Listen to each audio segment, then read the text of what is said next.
Sino nga ba ang ating santo ngayong araw ng Huwebes? Ating kilalanin. Ito ang ating santo ngayon. Nag-aral ng mga klasiko at teolohiya sa Alexandria, Egypt. Deacon, secretary at estudyante ng Bishop Alexander ng Alexandria.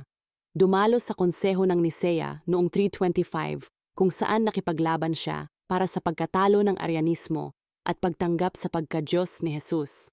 Binuo ang doktrina ng Homoousianism na nagsasabing si Kristo ay kaparehong sangkap ng Ama. Itinuro ng Arianismo na si Kristo ay ibasa at isang nilikha ng Ama, isang nilalang at hindi bahagi ng Diyos. Obispo ng Alexandria, c. 328, nagsilbi siya ng 46 na taon. Nang ang pagtatalo sa Arianismo ay bumagsak mula sa teolohiya hanggang sa politika, si Athanasius ay natapon ng 5 beses, na gumugol ng higit sa 1/4 ng kanyang obispo sa pagkatapon. Biographer ni St. Anthony the Abbot at St. Potamon ng Heraclea.